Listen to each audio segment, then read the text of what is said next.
Jeśli jesteś ultrafanem Sonika i bardziej Segi, to może słyszałeś o wojnie, którą Sega i Nintendo toczyły na przełomie lat 80. i 90.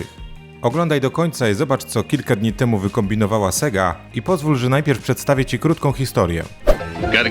Wtedy prawie każda reklama Segi była pstryczkiem w nos Nintendo i albo wyśmiewała jej cenę, albo specyfikacje, albo konkretne gry. Na każdym kroku Sega starała się pokazać swoją wyższość, stosując bardzo agresywny marketing.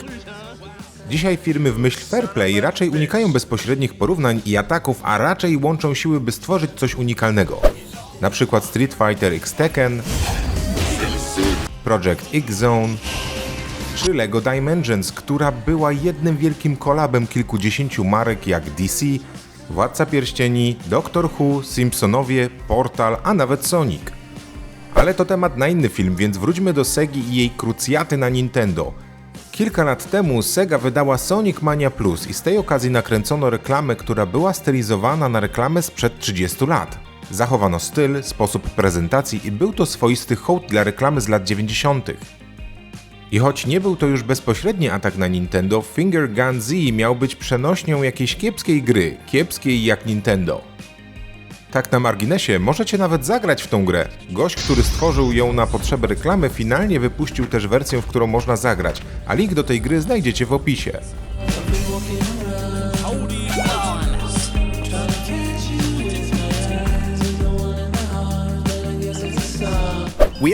No i teraz Sega znowu to zrobiła. Właśnie wyszła nowa reklama gry Sonic Racing Cross Worlds, w której ewidentnie widać sceny z Mario Karts.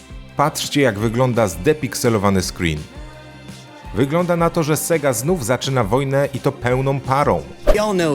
Ciekawym jest też porównanie starej i nowej reklamy Segi, ponieważ została nakręcona niemal zachowując sceny. Patrzcie sami.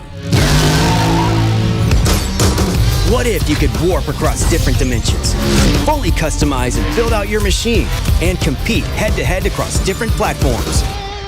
Or what if you want to roam around on the open road?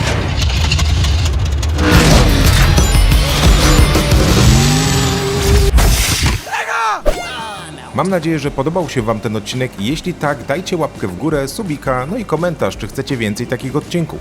Cześć!